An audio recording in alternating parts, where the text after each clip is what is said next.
चलिए, हम सभी लोग मैथमेटिक्स का यह प्रैक्टिस सेशन देख रहे हैं। स्पेशली यह क्लास सुपर टेट के लिए है और आज तीसरा प्रैक्टिस खंड हम सभी लोग लेकर आप सबके बीच में है। मैथमेटिकल एक्शन के अभी कुछ शुरुआती धारणाएं और जो महत्वपूर्ण हेडिंग है उसको लेकर बारी बारी से चर्चा हो रहा है। आपको याद होगा पिछले 2 क्लास में हमने 7 पैटर्न के प्रश्नों पर चर्चा किया है। अभी इसमें कुछ बेसिक हेडिंग में देखेंगे तो लगभग अभी 8 से 9 हेडिंग है जिसको जानना जरूरी है, क्योंकि कैलकुलेशन का मूल आधार होने के साथ साथ परीक्षा के लिए बहुत ही उपयोगी यह एक सेक्शन है, सीरीज है। तो जब मैं आज की हेडिंग शुरू करूंगा टाइप 8वें से, अभाज्य गुणनखंडों की संख्या ज्ञात करना। प्राइम फैक्टर की टोटल काउंटिंग क्या होगी, उसकी संख्या क्या होगी, इस पर बात की जाए। सवाल यह होता है कि अभाज्य गुणनखंड की एक्चुअल प्रोसेस है क्या, या एक्चुअल अभाज्य गुणनखंड क्या होता है। तो आप कहेंगे कि यह किसी संख्या को अभाज्य संख्याओं के गुणनफल के रूप में लिखने की एक प्रक्रिया है। जो अभाज्य गुणनखंड होता है यह किसी संख्या को अभाज्य संख्याओं के गुणनफल के रूप में लिखने की एक प्रक्रिया होती है। जैसे मैं कहूं कि 12 में कुल कितने अभाज्य गुणनखंड है, तो जब आप 12 का फैक्टर करते हैं तो ये 2 से कटा 6 बार में, फिर 6 से कटा, ये फिर 2 से कटा 3 बार में, और 3 अपने आप से 1 बार में कटा। मतलब जब आप 12 का गुणनखंड करते हैं तो आप कहते हैं 2 2 बार आया और 3 1 बार आया। यही है कुल मिला के 12 के गुणनखंड को आपने इस तरीके से लिखा, 2 दूना 4 3 12। तो यह किसी संख्या को अभाज्य संख्याओं के गुणनफल के रूप में लिखने की एक प्रक्रिया है। मतलब जैसे 12 को हमने तोड़ के लिखा तो यह अभाज्य संख्याओं के गुणनफल के रूप में हमने प्रदर्शित किया। तो जब इस रूप में व्यक्त किया जाता है, किस रूप में, अभाज्य संख्याओं के गुणनफल के रूप में जब किसी संख्या को प्रदर्शित करते हैं तो वही होता है अभाज्य गुणनखंड। जैसे 12 में कुल कितने अभाज्य गुणनखंड है, तो 12 में कुल कितने अभाज्य गुणनखंड है, 1 2 3।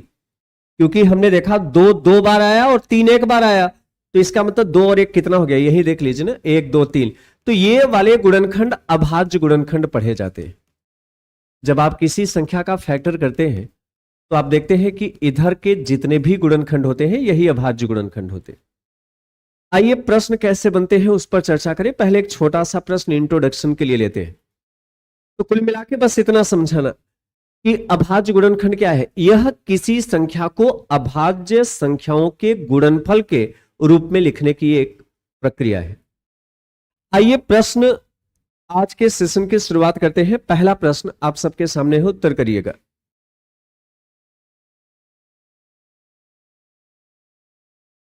चलिए, प्रश्न यह है 21,168, एक संख्या लिखा हुआ है 21,168। अब मैंने कहा कि इसमें कुल अभाज्य गुणनखंडों की संख्या बताइए। तो पहले आप इसका फैक्टर बनाइए, पहले आप इसका गुणनखंड करिए। किसका, 21,168। पहले इसका फैक्टर करिए तो यह 2 से कटेगा, 2 दहा में 20, 1 बचा 11, 2 पंचे 10, 1 आगे 6 है 16, 2 अट्ठे 16 और 2 चौके 8। 10,584 बार में कटा। अभी यह फिर 2 से कटेगा, 2 पंचे 10, 2 दूना 4, 1 बचा आगे 8 18, 2 9 18 और 2 दूना 4। अभी यह फिर 2 से कटेगा, आगे 2 चौके 8 1 12, 2 छक्के 12। अब 2646 अभी फिर 2 से कटेगा, 2 1 का 2, 2 3 6, 2 दूना 4, 2 3 6। अब यह 2 से नहीं 3 से कटेगा, तो 3 से 4 बार में, 3 चौका 12, 1 फिर 12, 3 चौके 12, 3 1 का 3। अभी भी यह 3 से कटेगा, 3 1 का 3, 1 बचा 14, 3 चौके 12, अभी 2 बचा, आगे 1 है 21, 3 सत्ते 21, अभी भी 3 से कटेगा, 3 चौके 12, 2 27, 3 9 27। अब 49 कटेगा 7 से, कितनी बार में, 7 बार में, और 7 अपने आप से कटा 1 बार में। तो जब इस प्रकार से संख्या का फैक्टर करते हैं तो इधर के जितने भी गुणनखंड हैं हम इसी को अभाज्य गुणनखंड पढ़ते हैं। इसी को हम क्या पढ़ते हैं, अभाज्य गुणनखंड। कुल मिला के जब 21,168 लिखेंगे तो 2 गुणा 2 गुणा 2 गुणा 2 4 बार, फिर गुणा 3 गुणा 3 गुणा 3, फिर गुणा 7 गुणा 7। तो किसी संख्या को जब अभाज्य संख्याओं के गुणनफल के रूप में प्रदर्शित करते हैं तो वही अभाज्य गुणनखंड होता है। इसकी कुल संख्या कितनी है? 1 2 3 4 5 6 7 8 9। कुल अभाज्य गुणनखंड की संख्या कितनी है? 9। दरअसल जब हमने 21,168 का फैक्टर किया तो हमने देखा 2 4 बार आया। ये 2 कितनी बार आया? 4 बार। गुणा यह 3 कितनी बार आया? 3 बार। और यह 7 कितनी बार आया? 2 बार। तो जब इस तरीके से आप इसको प्रदर्शित करते हैं तो ये अभाज्य गुणनखंड कहलाते हैं, मतलब जब कैनोनिकल रूप में लिखते हैं आप। अब हम कहें कि अभाज्य गुणनखंड की संख्या क्या है, मतलब कुल अभाज्य गुणनखंड कितने हैं, इसकी संख्या बताइए। तो आप कैसे बताएंगे? बताइए। आप कहेंगे देखिए यहां 2 2 4 बार आया तो 4 अभाज्य गुणनखंड ये हो गया। देखिए 2 2 4 बार आया तो 4 अभाज्य गुणनखंड ये हो गया।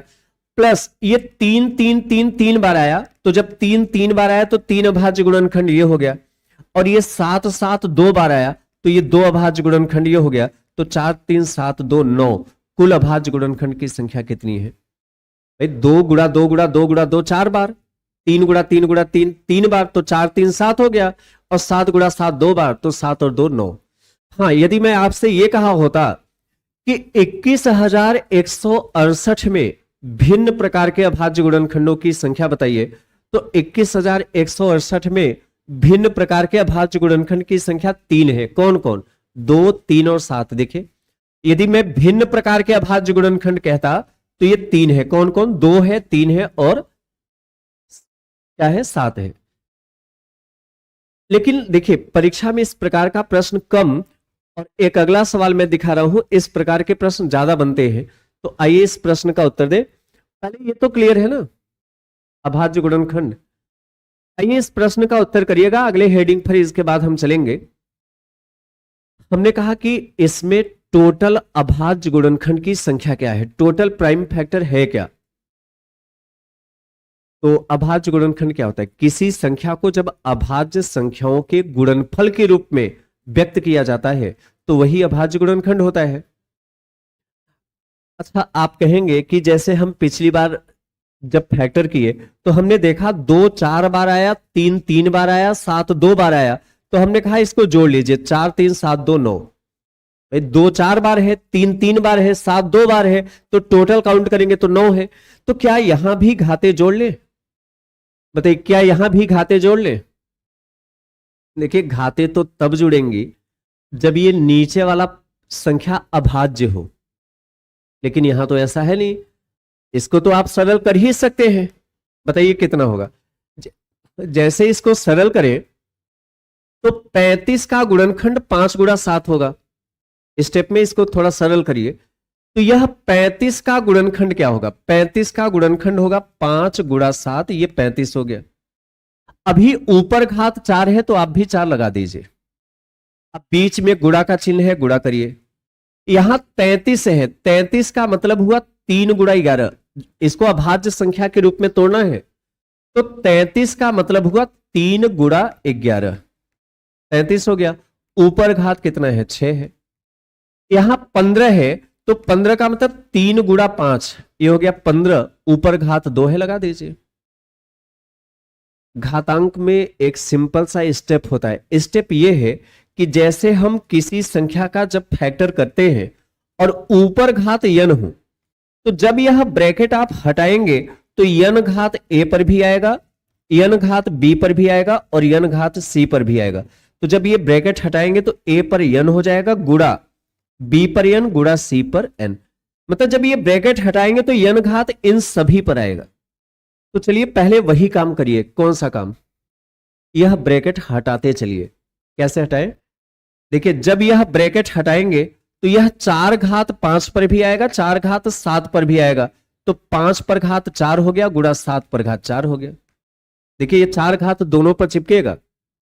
इसके बाद जब यह वाला ब्रैकेट हटाएंगे तो ये 6 घात 3 पर भी चिपकेगा और 6 घात 11 पर भी। तो 3 पर घात 6 गुणा 11 पर घात 6। गुणा। इसी प्रकार से जब यह ब्रैकेट हटाएंगे तो ये 2 घात 3 पर भी आएगा, 2 घात 5 पर भी आएगा, तो 3 पर घात 2 और गुणा 5 पर घात 2। कुल अभाज्य गुणनखंड कितने हैं? आप चाहे तो घातों को जोड़ लीजिए, क्योंकि अब नीचे वाला पार्ट अभाज्य संख्या है। तो 4 4 8, 8 और 6 14, 6 20, 20 और 2 22 और 22 2 24। कुल अभाज्य गुणनखंड की संख्या कितनी है? 24 है। हाँ बिल्कुल 24 बिल्कुल करेक्ट उत्तर है। माही पटेल और धर्मेंद्र, एमके ऑफिशियल और हरिकेश यादव, उपेंद्र वर्मा, 24 बिल्कुल करेक्ट है। या तो देखिए एक स्टेप चाहे तो मैं कहूंगा और बढ़ा लीजिए। क्या बढ़ाएंगे? जैसे 3 कितनी बार आया, छोटे से बड़े की ओर चलिए, तो 3 6 बार यहां है, 2 बार यहां है, तो 3 6 बार यहां है, 3 2 बार यहां है, तो 3 हो गया 8 बार। 6 बार यहां 2 बार यहां, क्योंकि गुणा करते समय आधार समान हो तो ये घात जुड़ती भी है, ये पता ही है। अच्छा 5 4 बार यहां है और 5 2 बार यहां है, तो 5 हो गया 6 बार। 7 कितनी बार है? 7 केवल 4 ही बार है। और 11 केवल कितनी बार है? 6। कोई छूटा तो नहीं? अब जब मैंने आपसे कहा कि इसमें कुल अभाज्य गुणनखंड की संख्या क्या है, तो हमने देखा 3 8 बार आया। 3 8 बार का मतलब 3 गुणा 3 गुणा 3 गुणा 3 8 बार है। तो जब 3 8 बार आया तो 8 अभाज्य गुणनखंड ये हो गया। और प्लस अब 5 गुणा 5 गुणा 5 गुणा 5, ये 5 6 बार है, तो 6 अभाज्य गुणनखंड ये हो गया। घाते जोड़ते चलिए। 7 4 बार आया तो 4 अभाज्य गुणनखंड ये हो गया, और 11 6 बार आया तो 6 अभाज्य गुणनखंड ये हो गया। तो 8 6 14 4 18 6 24, तो टोटल अभाज्य गुणनखंड की संख्या है 24। हाँ, यदि मैं आपसे यह पूछा होता कि इसमें भिन्न प्रकार के अभाज्य गुणनखंड की संख्या क्या है, मतलब अलग अलग प्रकार के कितने अभाज्य गुणनखंड है, तो अलग अलग प्रकार के कितने अभाज्य गुणनखंड है? 1 2 3 4, मतलब 3 5 7 और 11। तो ये अभाज्य गुणनखंड एक सिंपल सा प्रोसेस है, एक प्रक्रिया है, मैथमेटिकल एक्शन का एक महत्वपूर्ण भाग है, और ये प्रश्न परीक्षा में बनते भी है। तो चलिए हम अगले हेडिंग, अगले पैटर्न को लेकर चलते हैं। हाँ निस्संदेह, देखिए ये मैंने पहले भी अपने क्लास में कहा था, धरने की बात आप लोग कर रहे हैं। निस्संदेह आप लोगों के साथ चंद्रा इंस्टीट्यूट है, तो मुलाकात 5 तारीख को शिक्षा सेवा चयन आयोग के सामने शांतिपूर्ण तरीके से हम लोग धरना में बिल्कुल रहेंगे, उसके लिए आप लोग निश्चिंत रहिए। आइए देखते हैं अगले पैटर्न, अगले टाइप को। देखिए पिछला तो क्लियर हो गया ना, अभाज्य गुणनखंड की संख्या निकालना क्लियर है कि नहीं? उत्तर काफी देर से आप सभी लोग दे रहे हैं, तो क्लियर तो होगा ही। आइए एक अगला हेडिंग देखें, घातांकीय संख्याओं की तुलना करना। मतलब जब घातों के रूप में संख्या लिखा गया हो और हमें कंपेयर करना। कंपेयर का मतलब क्या है भाई? जब तुलना करेंगे तो तुलना में तो यही बताएंगे कौन बड़ा है कौन छोटा।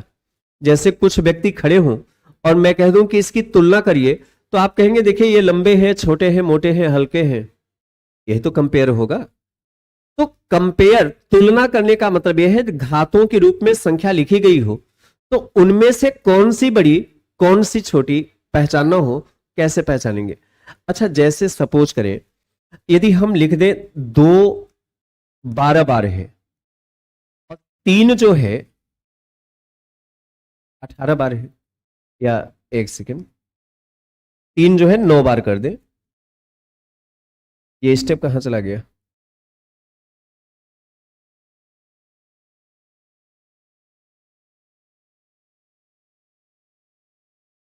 चलिए स्टेप हमें फिर से लिखना पड़ जाएगा, एक बताने के चक्कर में गायब हो गया, पता नहीं कवरेज क्षेत्र के कहां बाहर चला जाता है। पिछले क्लास में भी मैंने देखा जब इरेज किया था कुछ चीजें गायब हो गई। जैसे मान लिया 2 12 बार है, 3 9 बार है। अब मैं कहूं इसमें से कौन बड़ा है, तो ऐसा तो करेंगे नहीं 2 गुणा 2 गुणा 2 गुणा 2 12 बार और 3 गुणा 3 गुणा 3 गुणा 3 9 बार, ऐसे गुणा करके चेक करना हो बड़ा मुश्किल काम होगा। सरल काम कैसे करें? तो घातांकी संख्याओं की तुलना करनी हो तो 3 स्टेप आपको करना क्या है। सर्वप्रथम सबसे पहला काम आपको क्या करना है, घातों का मस ज्ञात करें। सर्वप्रथम घातों का मस ज्ञात करें। चलिए मस ज्ञात हो जाएगा, अब क्या करेंगे? तो दूसरा स्टेप क्या है, मेरा मेहनत थोड़ा सा बढ़ गया। स्टेप दूसरा ये है, अब प्राप्त मस से सभी घातों में भाग दे। मतलब जो भी मस मिला हो उस प्राप्त मस से क्या करें? सभी घातों में भाग दें। सभी घातों में क्या करें? भाग दें। बस हो गया। अब इन्हीं पदों को सरल करके बड़ी या छोटी संख्या ज्ञात कर ले, जो भी आपसे कहा हो। तीसरा स्टेप, अब पदों को सरल करके बड़ी या छोटी संख्या ज्ञात कर ले। चलिए मैं लिख दे रहा हूं, अब पदों को सरल करके बड़ी या छोटी संख्या ज्ञात कर ले, जो भी आपसे पूछा गया हो। थोड़ा इसका मतलब समझ लीजिए, अभी मैं प्रश्न करा रहा हूं। जैसे हमने कहा 2 पर घात 12 है और 3 पर घात 9 है, इन दोनों में कौन बड़ा? तो ऐसा तो करेंगे नहीं 2 गुणा 2 गुणा 2 गुणा 2 12 बार गुणा करें और 3 गुणा 3 गुणा 3 9 बार गुणा करें। इसका सबसे सरल तरीका यह है कि सबसे पहले घातों का मस ले लीजिए। 12 और 9 है, इसका मस ले लीजिए। मस का मतलब क्या होता है? मस का मतलब है वह बड़ी से बड़ी संख्या जो इन सभी संख्या को काट सके। तो आप हमें ऐसी बड़ी संख्या बताइए जो 12 को भी काट दे, 9 को भी। सोच के बताइए, ऐसी बड़ी संख्या कौन सी है जो 12 को भी काट दे, 9 को भी काट दे? तो आप कहेंगे 3 है। 3 जो है 12 को भी काट देगा और 3 9 को भी। अब 3 से तो बड़ा कुछ है नहीं जो दोनों को काटे। तो मस तो मिल गया। अब क्या करें? प्राप्त मस से सभी घातों में भाग दें। देखिए, अब देखिए स्टेप समझिएगा। अब क्या करें? प्राप्त मस से सभी घातों में भाग दे। जैसे मस 3 मिला है तो इसी 3 से क्या करें? इन घातों में भाग दें। तो जैसे 12 में जब 3 से भाग करेंगे तो 6 बार जाएगा। भाई 12 में किससे भाग करें? 3 से, तो कितनी बार जाएगा? 4 बार। अच्छा, इसी प्रकार 9 में जब 3 से भाग करेंगे, 3 तिया 9, जो मस मिला है उसी मस से इन घातों में भाग करिए। जैसे 12 में जब 3 से भाग करेंगे, 3 चौके 12 हुआ। और इसी प्रकार 9 में 3 से भाग करेंगे 3 बार। अब 2 पर घात 4 हो गया 16, 2 दूना 4 दूना 8 दूना 16, और 3 पर घात 3 हो गया 27। अब बताइए 16 बड़ा है कि 27? आप कहेंगे बेशक 27 बड़ा है। 27 मतलब दूसरा वाला पद, तो ये सबसे बड़ा है। तो इस तरीके से कैलकुलेशन को छोटा कर सकते। जैसे एक सवाल मैं आपके सामने रखूं, मैंने 4 संख्या दिया है, घातों के रूप में है, और मैंने कहा कि इसमें कौन सी सबसे छोटी है। चारों में सबसे छोटी संख्या आपको बताना है। कैसे बताएंगे?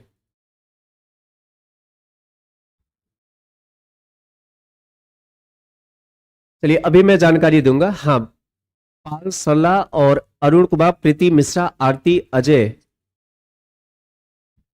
आइए देखें, सबसे पहले क्या करें? जैसे 2 पर घात 300 का मतलब 2 गुणा 2 गुणा 2 गुणा 2 गुणा 2, 300 बार गुणा करें।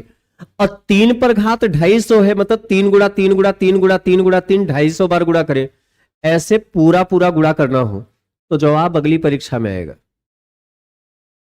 ऐसे तो कोई नहीं गुणा करेगा, मैं भी नहीं करूंगा। देखिए सबसे सरल तरीका यह है कि सबसे पहले जो भी घातें दी गई हैं, इन सभी घातों का पहले मस ले लीजिए। जैसे 2 पर घात 300 है, 3 पर घात 250 है, 4 पर घात 200 है, और 5 पर घात 150 है। पहले इन सभी घातों का मस लीजिए। अच्छा, मस की परिभाषा क्या है? मस है क्या? मस का परिभाषा है वह बड़ी से बड़ी संख्या जो इन सभी पदों को काट सके। तो आप हमें ऐसी बड़ी संख्या बताइए जो 300 को भी काट दे, 250 को भी, 200 को भी, 150 को भी। ऐसी बड़ी संख्या कौन सी है? आप कहेंगे 50। अच्छा बताइए, क्या 50 से बड़ी संख्या बता सकते हैं जो चारों को काट सके? 50 से बड़ी कुछ नहीं है जो इन चारों को काट सकेगी। तो मसा आ गया 50। अब हम क्या करें? ये जो मसा मिला है, इसी मसा से इन सब की घातों में भाग दें। जैसे मैं भाग दे रहा हूं, जैसे 2 पर घात 300 है तो 300 में भाग देना किससे, ये जो म से मिला है 50 से, तो 300 में जब 50 से भाग करेंगे 6 बार जाएगा, 50 से 6 बार में। आगे इसी प्रकार 3 पर घात कितना, ये 250 है ना घात, तो 250 में 50 से भाग करिए, 50 से 5 बार जाएगा। इसी प्रकार 4 पर घात ये 200 है, तो जब 200 में 50 से भाग करेंगे तो 50 से 4 बार में कटेगा। और इसी प्रकार 5 पर घात कितना, 150 में 50 से भाग करेंगे 3 बार। बस यही कैलकुलेशन कर लीजिए, ये आपको बता देगा कौन बड़ा है कौन छोटा है। तो 2 पर घात 6 कितना होगा, 64। 2 पर घात 6 मतलब 2 गुणा 2 गुणा 2 गुणा 2 गुणा 2, 6 बार, तो कितना हो गया 64। 3 पर घात 5, 3 तिया 9, 9 तिया 27, 27 तिया 81, 81 तिया 243, 243 है। 4 पर घात 4, 4 चौके 16, 16 चौका 64, 64 चौका 256, 4 पर घात 4 मतलब ये हो गया 256, और 5 का क्यूब हो गया 125। अब आपके पास ये 4 संख्या है, चारों में सबसे छोटी संख्या कौन सी है, तो सबसे छोटी 64 है, लेकिन ऑप्शन में 64 नहीं होगा। ये 64 किसकी रिजल्ट है, किसका परिणाम है, पहले वाले पद का, और पहला वाला पद है 2 पर घात 300, तो 2 पर घात 300 हो गया सबसे छोटा। और यदि सबसे बड़ा पूछता इन चारों में सबसे बड़ा कौन सा है, तो सबसे बड़ा है 256, 256 मतलब तीसरा पद, और तीसरा पद है कौन सा, तो 4 पर घात 200 ये तो हो जाएगी सबसे बड़ी, और 2 पर घात 300 हो गया सबसे छोटी। तो यह प्रोसेस आपके कैलकुलेशन प्रक्रिया को आसान करता है। अच्छा, सभी हेडिंग मैंने पहले भी कहा, कल जब क्लास में कर रहा था, हर हेडिंग को महत्वपूर्ण हेडिंग मान के देखिएगा, और इस नेचर के प्रश्न परीक्षा के ही प्रश्न है। मैथमेटिकल एक्शन पूरे गणित का आधार होता है, इसलिए जब भी मैं कोई सेशन शुरू करता हूं तो पहले मैथमेटिकल एक्शन कराता हूं, ताकि हम कैलकुलेशन से परिचित हो जाए, सामान्य गणितीय धारणाएं जो है उनसे हम सभी लोग परिचित हो जाएं, जैसे कैलकुलेशन की क्रिया, पक्षांतर की क्रिया, शाब्दिक समस्याओं में जो भेद और उसके प्रॉपर्टीज हैं उनको जानने और पहचानने की क्रिया।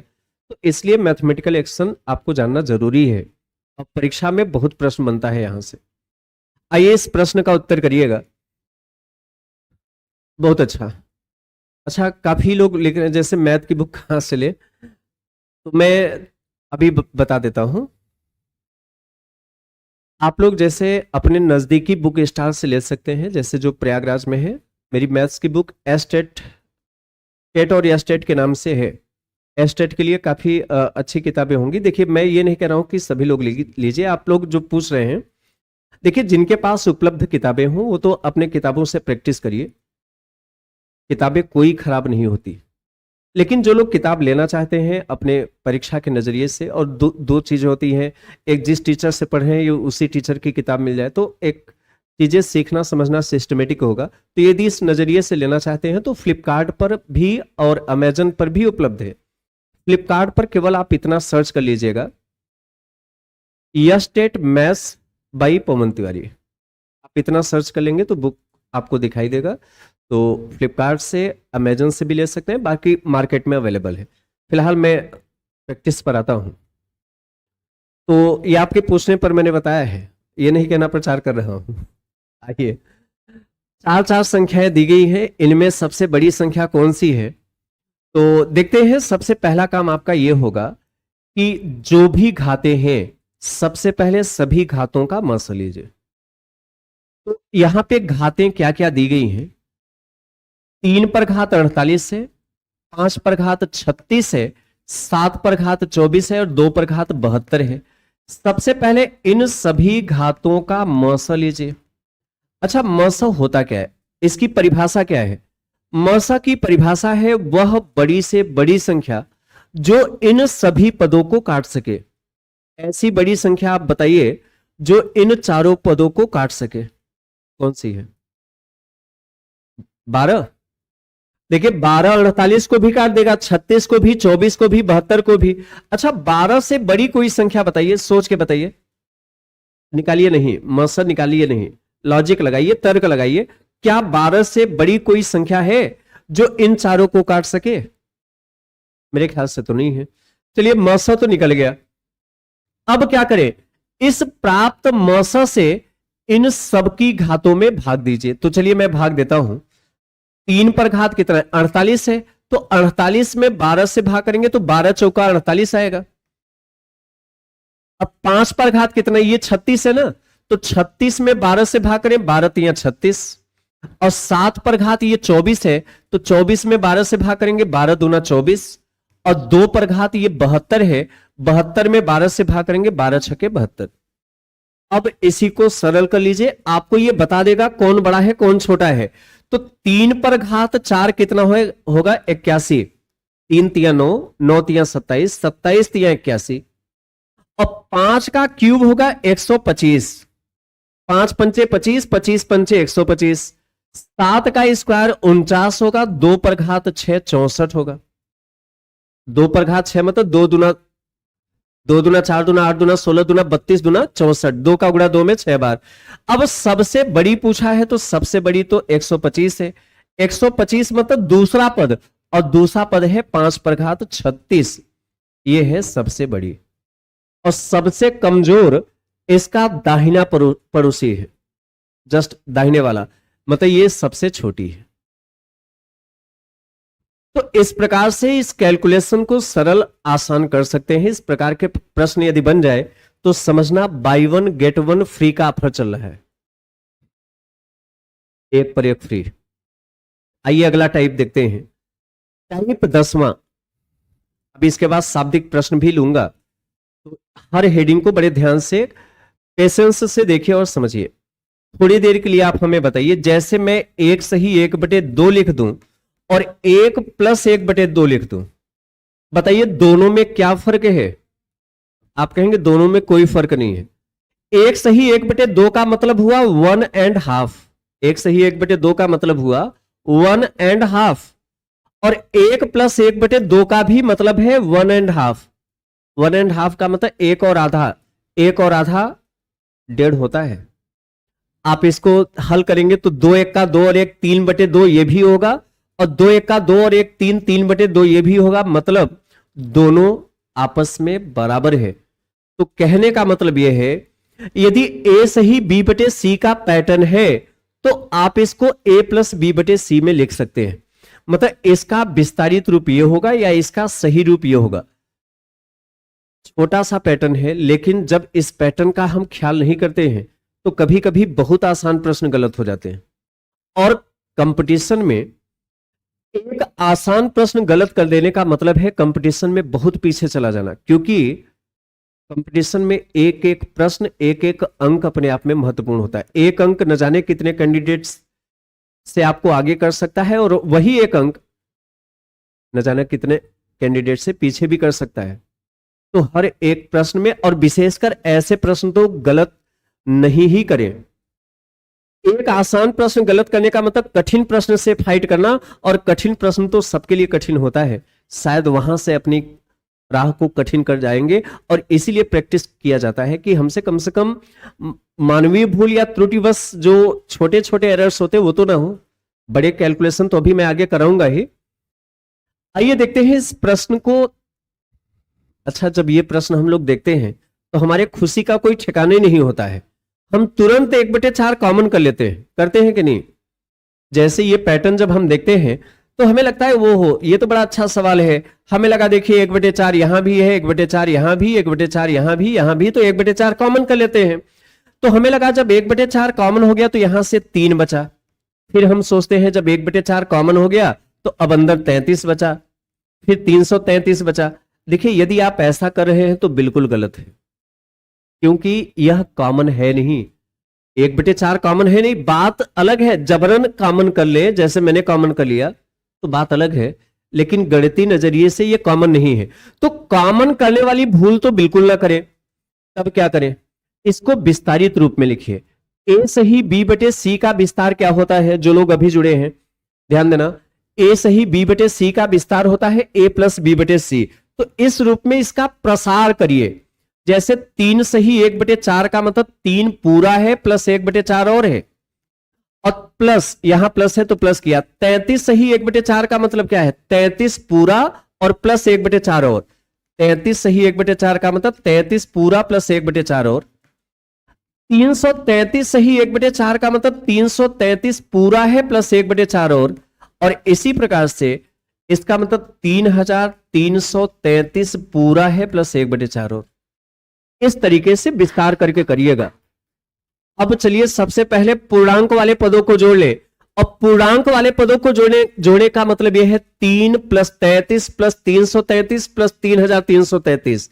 पहले इसको जोड़ेंगे तो मैं तो ऐसे जोड़ता हूं 3300 और 3 3600 3600 और 33 33 33 3699 और 3 जोड़ेंगे 3702। देखिए मैंने अपने तरीके से जोड़ा है, आप अपने तरीके से जोड़ लीजिएगा। 3 + 33 + 333 + 3333 कितना आएगा 3702। अब क्या करें 1/4 + 1/4 + 1/4 + 1/4 4 बार जोड़ना है। अच्छा मैं तो ये कहूंगा ना समान पद जितनी बार जोड़ना हो उससे गुणा कर लीजिए। जैसे मैं कहूं 10 + 10 + 10 + 10 + 10, यदि मैं 5 बार लिखूं 10 + 10 + 10 5 बार लिखूं तो आप कहेंगे सीधा 10 × 5 करके खाली हो जाइए 10 × 5 = 50। यदि मैं 20 + 20 + 20 कहूं 20 20 3 बार जोड़िए तो आप कहेंगे 3 बार जोड़ने से बेहतर है 3 से गुणा कर दीजिए। तो वही बात है 1/4 + 1/4 + 1/4 + 1/4। तो 1/4 को 4 बार जोड़ने से बेहतर है 1/4 में 4 से गुणा ही कर दीजिए। तो ये 4 4 तो निकल ही लेगा। 3702 और 1 जोड़ेंगे तो 3703। यह रिजल्ट होगा हम लोगों का पहला। तो इस प्रकार के प्रश्न को कॉमन करके गलत ना करें। ये कॉमन वाला सवाल ही नहीं है, ये एक सिंपल सा पैटर्न है, एक लॉजिक है, एक गणितीय स्टेप है। आइए मैं बढ़ता हूं आगे, एक सवाल इसी तरीके का और लगाइए, लगाइए इस प्रश्न को। अच्छा देखिए वास्तव में लग रहा है कि नहीं, जैसे ये प्रश्न देखते हैं तो हमें लगता है कि वो बड़ा आसान सवाल है, 777 सब में है, तो हम कहते हैं चलिए 777 कॉमन ही कर लीजिए। तो हमें लगा जब 777 कॉमन हो गया तो इधर 1/7 बचा, और हमें लगा 777 कॉमन हो गया तो यहां से यहां 2/7 होगा, 2/7 बचा। फिर जब 777 कॉमन हो गया तो 3/7। हमें इस प्रकार से लगता है कि ये तो बहुत आसान है, 777 कॉमन करके ऐसा लिख ले। ये बिल्कुल गलत है, ये कॉमन है ही नहीं। दरअसल कॉमन का नियम होता है कि जिस राशि को कॉमन लेते हैं उसी से सब में भाग करते हैं। यदि हम 777 कॉमन कर रहे हैं तो इसका मतलब 777 से सभी पदों में भाग दें और 777 से सब में भाग करेंगे तो ऐसा नहीं कि 777 कट जाएगा 1/7 बचेगा। तो ये कॉमन वाली गलती ना करें, इसको विस्तार करके लिखें। 777 सही 1/7 का मतलब है 777 पूरा प्लस 1/7, और यहां प्लस है तो प्लस किया। 777 सही 2/7 का मतलब 777 पूरा लिखें और प्लस 2/7 अलग से लिखें, प्लस इसका मतलब 777 पूरा लिखें और प्लस 3/7। 777 यहां पूरा लिखें प्लस 4/7, और इसी प्रकार 777 प्लस 5/7, थोड़ा और हिम्मत से काम लेना, प्लस 777 सही 6/7 को लिखेंगे 777 पूरा प्लस 6/7। काफी लोग 4665, काफी लोग क्या लगातार जितने कमेंट अभी दिख रहे हैं तो बिल्कुल 4665 के लिए है तो सही ही होगा। अब देखिए पहले पूर्णांक पदों को जोड़िए, 777 प्लस 777 प्लस 777 6 बार जोड़े। समान पद जितनी बार जोड़ना हो उससे गुणा कर लीजिए। जैसे 20 20 3 बार जोड़ना है तो 20 में 3 से गुणा करें तो 777 प्लस 777 प्लस 777 6 बार जोड़ना है, और 777 को 6 बार जोड़ने से बेहतर है कि 777 में 6 से गुणा कर दीजिए। इसका तो हिसाब हो गया। अभी और प्लस करना, कितना प्लस करना, ये प्लस में 1/7 बचा है और प्लस अभी 2/7। अब भिन्न वाला पार्ट जोड़िए, प्लस 3/7 और प्लस इसी प्रकार से 4/7 और प्लस 5/7 और फाइनली प्लस 6/7। अब आसान हुआ, गुणा करिए। 6 7 42, 6 7 42 और 4 46, हासिल 4, 6 सत्ते 42, 4 46, इतना आएगा 4662। अब ये सभी भिन्न को जोड़ना है और सबके हर बराबर है, तो सबका हर बराबर है कितना है? आप सभी जानते हैं कि यदि भिन्नों का जोड़ कर रहे हैं और यदि सबके हर बराबर है तो सीधा सीधा अंश जोड़ लीजिए। तो चलिए अंश जोड़ते हैं, 1 और 2 3, 3 3 6 4 10 5 15 6 21, और 21/7 का मतलब हमारे यहां 3 होगा। 21/7 का मतलब 3, तो 4662 और 3 जोड़ेंगे तो 4665। उत्तर आप लोगों का बिल्कुल करेक्ट है। मैं समय लेकर इसलिए बताता हूं, देखिए दो चीजें होती हैं, कभी कभी कुछ लोग देर से जुड़ते हैं, जैसे मान लिया मैं ये सवाल बता रहा हूं, समझा रहा हूं, और कोई अभी जुड़े, तो मेरा ये उद्देश्य होता है कि वो भी समझते हुए चले। ऑनलाइन क्लास का बस यही एक दोष होता है, जैसे ऑफलाइन में क्या होता है ना कि हम लोग सामने बैठकर सीखते समझते हैं और एक समान रूप से ज्ञानार्जन प्राप्त करते हैं। लेकिन ऑनलाइन में क्या होता है, अभी कुछ लोग जुड़े तो कुछ लोग 5 मिनट बाद, कुछ लोग 10 मिनट बाद, तो यहां से एक दोष ये होता है कि जब कुछ लोग देर से जुड़ते हैं तो चीजों को थोड़ा सा समझने में, सेटल होने में समय लगता है। हो सकता है जो कॉन्सेप्ट बता रहे हैं उसमें थोड़ी सी स्ट्रगल हो, लेकिन जब आप लोग मान लिया देर से जुड़ भी रहे हैं तो मेरा तो ये सलाह होगा, आप लोग लाइव के बदले शुरू से वीडियो देखेंगे तो बेहतर समझेंगे और सीखेंगे। फिलहाल चलिए एक सवाल और देखते हैं, इसके बाद पैटर्न हम लोग चेंज करेंगे, इसके बाद ये वाले पैटर्न पर आएंगे। लेकिन इससे पहले आइए इस प्रश्न को हल करें। अच्छा, जब ये सवाल बना तो यहां भी खुशी का कोई ठिकाने नहीं होता। 99 99 काट देते हैं, कटेगा तो, लेकिन अभी नहीं कटेगा। आप बताइए, अच्छा जैसे मैं 2 सही 3/5 लिखूं तो 2 सही 3/5 का मतलब पहले तिरछा गुणा करिए, 5 दूना 10 और 10 + 3 13, 13/5 ऐसा करते हैं। तो यही काम यहां भी तो कर लीजिए। पहले आप ऐसा करिए, तिरछा गुणा करिए, 99 का गुणा 99 में, पहले तिरछा गुणा करना और प्लस करना। जैसे आपने यहां क्या किया, पहले तिरछा गुणा किया, 5 दूना 10 और प्लस किया ऊपर वाला भाग, 5 दूना 10 और प्लस 3 13। वैसे ही 99 गुणा 99 करना और प्लस करना। कितना प्लस करे, जो ऊपर अंश में है 95, और पूरे पर बटे हो गया 99। अब गुणा 99, इतनी बात समझ पाए? अब काट दीजिए, 99 अब कटेगा, वही काट के खाली नहीं हो जाना। अब आपको कुछ नहीं करना, 99 99 गुणा करके 95 जोड़ दीजिए, रिजल्ट आ जाएगा। लेकिन आप कहेंगे ये तो गुणा करने में थोड़ा समय लगेगा, तो मेरा सलाह ये है 99 को आप ऐसा लिख लीजिए 100 - 1। देखिए 99 को 100 - 1 कर सकते हैं, 100 में से 1 घटाएंगे तो 99 ही आएगा, और गुणा है तो गुणा करिए। अब 99 पूरा पूरा लिखना, क्योंकि अब 99 का गुणा दोनों में करना आसान है, और प्लस 95। बात समझ पाए? देखिए 99 का गुणा 99 में करने से बेहतर है कि हमने 99 को लिख दिया 100 - 1, 100 में से 1 घटाएंगे 99 आएगा, और ये गुणा 99 लिख दिया और प्लस 95।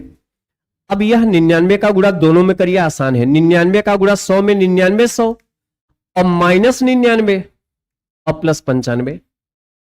क्लियर है? अच्छा, ये 99 100 -4 हो गया, ये -4 कहां से पकड़ लाए? -99 प्लस 95, ये -4 ही आएगा। चाहे तो धनात्मक में से ऋणात्मक घटा दीजिए, मतलब 95 में से 99 घटाएंगे तो माइनस में 4 आएगा। तो 99 100 में से 4 घटाएंगे तो कितना आएगा बताइए? 99 100 में से 4 घटाइए तो 9896 आएगा। डी विकल्प बनेगा, 98 96।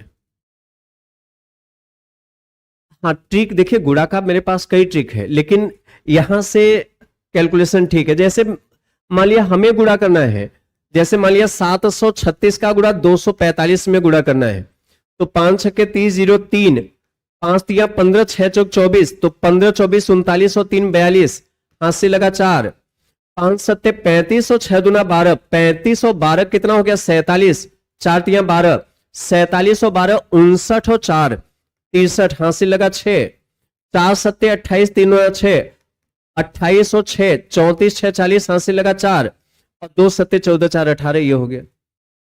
इसका देखिए गुणा का और वर्ग करने का एक डुप्लेक्स स्टेप होता है, किसी क्लास में मैं बता दूंगा, लेकिन यहां पर इस तरीके से भी तोड़ के लिखेंगे तो कैलकुलेशन छोटा हो जाएगा। 99 गुणा 99 करना है, बेहतर है कि 99 को 100 माइनस 1 कर दीजिए, 100 माइनस 1 99 ही होगा, और गुणा 99 और प्लस 95 है। अब 99 का गुणा दोनों में कर लीजिए, आसान तो हो गया, 99 100 माइनस 99 प्लस 95, अब ये तो हो गया -4, तो 99 100 में 4 घट गया। तो कैलकुलेशन अपने नजरिए से छोटा करते, मैं किसी क्लास में आपको वर्ग करना बता दूंगा और गुणा करना बता दूंगा, डुप्लेक्स स्टेप है, कुछ चीजें मैं आपको अलग से बता दूंगा क्लास में। अभी फ्लो में सीख रहे हैं तो चीजों को अभी सीख लेते हैं, या थोड़ा वेट करिए, आज मैं आपको 2 और 3 अंक का गुणा बता दूंगा, थोड़ा उस पर अभ्यास करेंगे तो कल 4 अंक का, ऐसे धीरे धीरे एक एक क्लास में आपको कुछ चीजें मैं बताता रहूंगा। हैंडशेक बेस्ड क्वेश्चन, हस्त मिलाप पर प्रश्न।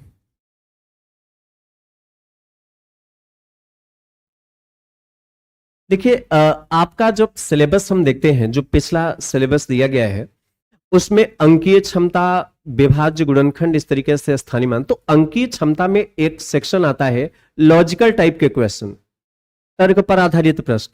तो यह जो हेडिंग है, यह आपके अंकीय क्षमता के अंतर्गत तर्क पर आधारित प्रश्न है, अंकीय क्षमता पर तर्क पर आधारित सवाल है। लेकिन अब देखा जाए, जैसे मैंने एक पॉइंट नोट किया है कि यदि किसी पार्टी में, पार्टी यहां ऑब्लिक होगा, यदि किसी पार्टी ऑब्लिक समूह में n व्यक्ति हो तथा प्रत्येक व्यक्ति एक दूसरे से हाथ मिलाता हो, तो हस्त मिलाप की कुल संख्या कितनी होगी? हस्त मिलाप की कुल संख्या होगी n इंटू n-1/2। ये कैसे होगा, थोड़ा जानना चाहे तो मैं बता दूं, बता दे। अच्छा, मैं तो ये चाहता हूं 30 सेकंड समय दीजिए, मैं जब 30 सेकंड कहूं तो 1 मिनट भी लग सकता है, थोड़ा ध्यान से सुनिएगा। पहले आप हस्त मिलाप की जब कुल संख्या निकालेंगे तो कैसे निकालेंगे, थोड़ा सा मेरी बात को सुन लीजिएगा। देखिए, ज्ञान अस्थाई अर्जित करना और टेम्परेरी दोनों में फर्क है, तो मेरा उद्देश्य होता है कि चीजों को अस्थायित्व रूप से सीखें। देखिए, हाथ मिलाए जाने के कंडीशन पर बात करूं तो हाथ मिलाए जाने का एक कंडीशन तब बनता है जब 2 व्यक्ति होते हैं। हाथ मिलाए जाने का एक कॉम्बिनेशन कब बनेगा भाई, जब 2 व्यक्ति होंगे। भाई कोई खुद से हाथ मिला के तो बैठेगा नहीं, पार्टी में जैसे कुछ व्यक्ति हैं हाथ मिला रहे हैं, तो हाथ मिलाए जाने के लिए अनिवार्य शर्त क्या होना चाहिए, 2 व्यक्ति होना चाहिए। तो ध्यान से सुनिएगा, हाथ मिलाए जाने का एक कॉम्बिनेशन तब बनेगा जब 2 व्यक्ति हों। हाथ मिलाए जाने का एक कॉम्बिनेशन तब बनेगा जब 2 व्यक्ति हों। तो यदि n व्यक्ति है तो कितना कॉम्बिनेशन बनेगा, तो ये होगा NC2। अब NC2 का विस्तार कर लीजिए, ये सूत्र मिल जाएगा। आप बीजगणित में एक सूत्र पढ़े होंगे NCR, ये होता है n फैक्टोरियल बटे r factorial into n-r factorial. बीजगणित में क्रमशः संचय में आपने इसको पढ़ा होगा। तो यदि हम देखें NCR कहें तो इसका जब विस्तार करेंगे, NCR का कॉन्सेप्ट है पहले n फैक्टोरियल करें, n फैक्टोरियल, और बटे r फैक्टोरियल करेंगे तो r का मान 2 है, और इंटू n-r का मान 2 है। बस यही विस्तार करेंगे तो ये सूत्र मिल जाएगा। 30 सेकंड और, इसके बाद मैं प्रश्न पर आऊंगा, बड़ा अच्छा सवाल बनता है। अच्छा बताइए, जैसे मैं कह दूं कि 5 फैक्टोरियल में 3 फैक्टोरियल से भाग करिए, तो आप कहेंगे देखिए 5 फैक्टोरियल का मतलब है 5 गुणा 4 गुणा 3 गुणा 2 गुणा 1। देखिए, किसी संख्या का फैक्टोरियल मान निकालना हो तो उसको घटते क्रम में रख के गुणा करते हैं। कहां तक घटते हैं, 1 तक। जैसे 5 फैक्टोरियल निकालना है तो 5 गुणा 4 गुणा 3 गुणा 2 गुणा 1, और बटे 3 फैक्टोरियल का मतलब 3 गुणा 2 गुणा 1, तो आप कहेंगे 3 गुणा 2 गुणा 1 कट जाएगा और 5 के 20 आएगा। तो यही चीज आप ऐसा भी तो लिख सकते हैं, ध्यान देना, 5 फैक्टोरियल में 3 फैक्टोरियल से भाग देना है, तो आप ऐसा करिए 5 गुणा 4 और गुणा, अच्छा देखिए 5 गुणा 4, अब आगे 3 गुणा 2 गुणा 1 यहां भी है और 3 गुणा 2 गुणा 1 यहां भी है, तो 3 गुणा 2 गुणा 1 का मतलब 3 फैक्टोरियल है, और बटे यहां भी 3 फैक्टोरियल है, तो ये तो कट गया। तो मेरा सुझाव ये है कि जैसे यहां 3 फैक्टोरियल है ना, तो 5, देखिए 5 फैक्टोरियल बटे 3, तो यहां 5 गुणा 4 गुणा, अब 3 फैक्टोरियल पे आके रुक जाइए, क्योंकि नीचे भी 3 फैक्टोरियल है, उससे ये चीजें कट जाएगा, 500 के 20 आ गया। इसी प्रकार से जैसे मैं कहूं n फैक्टोरियल को ओपन करेंगे तो n गुणा, अब एक कम करिए, जैसे 5 फैक्टोरियल का मतलब 5 गुणा 1 कम करेंगे 4 आया, तो वैसे ही n फैक्टोरियल का मतलब n गुणा 1 कम करेंगे तो n माइनस 1 होगा, गुणा फिर से 1 कम करेंगे तो n माइनस 2 होगा। मैं कहूंगा फैक्टोरियल लगा के रोक दीजिए, क्यों? क्योंकि नीचे n माइनस 2 फैक्टोरियल है, और 2 फैक्टोरियल का मतलब 2 गुणा 1 हुआ, 2 फैक्टोरियल का मतलब 2 गुणा 1, और यहां n माइनस 2 फैक्टोरियल है। अब आप कहेंगे ये और ये कट गया, कितना बना? n इंटू n माइनस 1 बटे 2 बचा, n इंटू n माइनस 1 बटे 2। तो यहां से ये सूत्र निकाला गया है। ये सूत्र कहां लगेगा? बड़े धैर्य से आपने सुना। ये सूत्र तब लगेगा जैसे 2 व्यक्ति हों या कोई 2 समूह हो और उनके मिलने से एक कॉम्बिनेशन या एक क्रिया एक्टिवेट हो। जैसे हाथ मिलाए जाने का एक कॉम्बिनेशन तब बनेगा जब 2 व्यक्ति होंगे, या जैसे मान लिया कोई क्रिकेट प्रतियोगिता हुआ और उस प्रतियोगिता में कुछ टीम थी और उपस्थित हर टीम एक दूसरे से मैच खेले, तो एक मैच कब खेला जाएगा? जब 2 टीम होगी। एक मैच कब खेला जाएगा? जब 2 टीम होगी। तो इसका मतलब यह सूत्र हर उस परिस्थिति में काम करेगा जब 2 व्यक्ति या 2 समूह के मिलने से एक क्रिया एक्टिवेट हो या एक क्रिया घटित हो। जैसे एक सवाल देखिए, किसी क्रिकेट प्रतियोगिता में 20 टीम थी, प्रतियोगिता में 20 टीम थी, तो 20 टीम थी मतलब n का मान 20 हो गया। क्रिकेट प्रतियोगिता में 20 टीम थी, n हो गया 20, और उपस्थित प्रत्येक टीम एक दूसरे से मैच खेलती है। जैसे मान लिया विश्व कप का आयोजन हुआ, अच्छा यहां पे क्रिकेट नहीं लिखा है, मैं अपने से ले लेता हूं। जैसे मान लिया क्रिकेट प्रतियोगिता है, 20 टीम थी, उपस्थित हर टीम एक दूसरे से मैच खेलती है। अब बताइए कुल कितने मैच खेले जाएंगे? तो जब कुल मैच की संख्या निकालेंगे तो n इंटू n माइनस 1 बटे 2, यही तो होगा, n इंटू n माइनस 1 बटे 2, तो n का मान 20 है, इंटू 20 माइनस 1 बटे 2, तो ये 2 से कटा 10 बार में। तो अब 10 गुणा 20 में घटाएंगे 19 10 में 190, मैं पूरा एक एक लाइन लिख रहा हूं, 190 कहीं है, 190 मैच खेला जाएगा।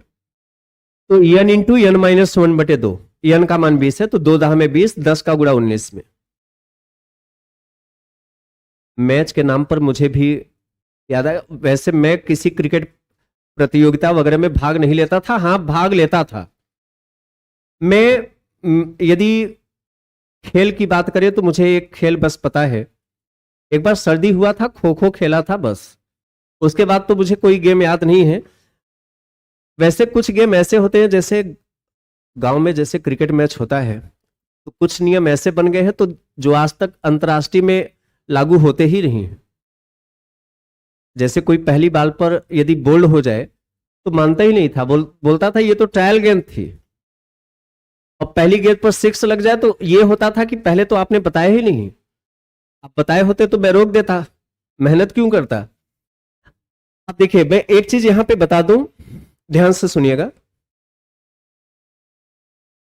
देखिए जैसे n का मान दिया है, अब कुल संख्या निकालना हो तो यह सवाल बहुत आसान है, लेकिन यदि कुल संख्या दे दिया जाए और आपसे n का मान पूछा जाए, तब एक द्विघात समीकरण बचेगा, और द्विघात समीकरण में फैक्टर करके हल करना मतलब एक समय ज्यादा लगेगा। तो इसका मैं एक तरीका आपको बता रहा हूं, ऑप्शन मेथड से, लॉजिक से।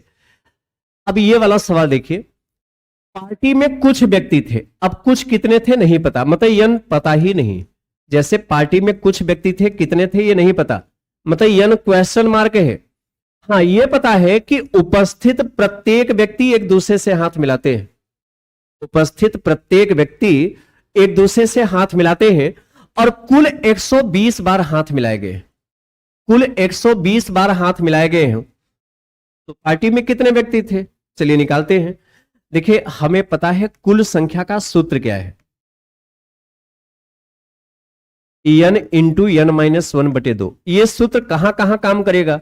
यह सूत्र हर उस परिस्थिति में काम करेगा जब दो टीम या दो समूह से एक क्रिया एक्टिवेट हो। जैसे हाथ मिलाना, एक हाथ कब मिलाया जाएगा? जब दो व्यक्ति होंगे। या क्रिकेट मैच खेलना, एक मैच कब होगा? जब दो टीम होगी। कोई टीम खुद से तो मैच खेल के अवार्ड लेगी नहीं।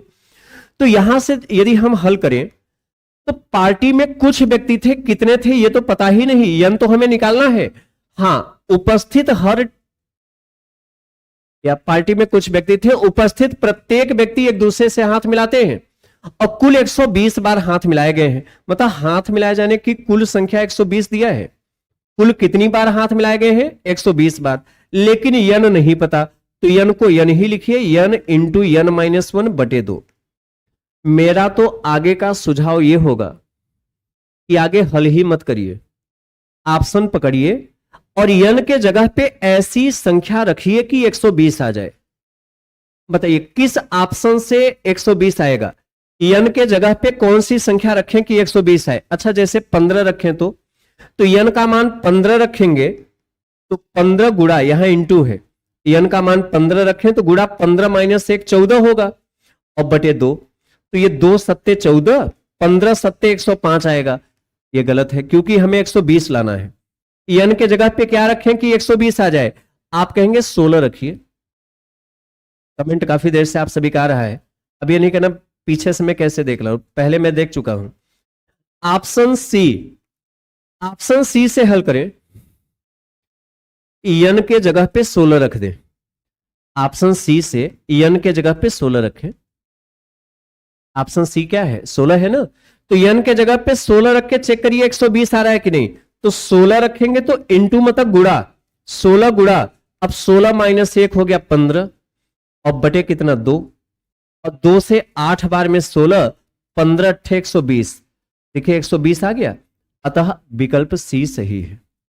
और यदि हम पूरा लगाएंगे ना तो पहले 2 का इधर गुणा करेंगे तो 2 का गुणा 120 में 240 हो जाएगा बराबर।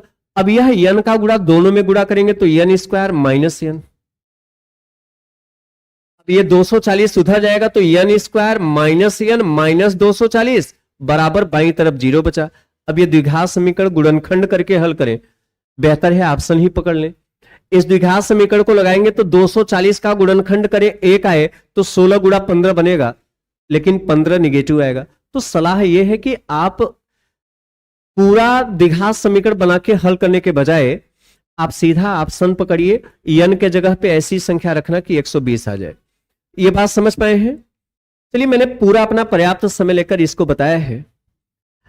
इसी पर एक प्रश्न मैं बना देता हूं, इसको आप हल करिएगा। जैसे 120 के जगह यदि मैं दे दूं 66 तो पार्टी में कितने व्यक्ति हैं? उत्तर आप लोग करिएगा। 10, 11, 15, 12।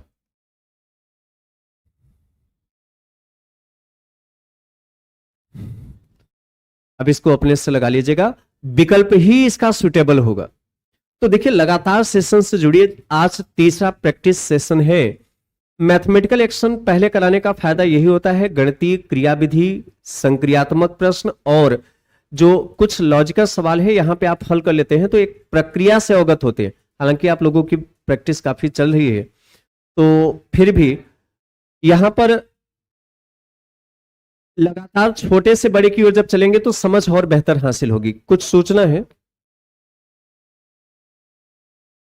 चलिए, अच्छा मैं एक बार टाइम टेबल पर डिस्कस कर लेना चाहूंगा।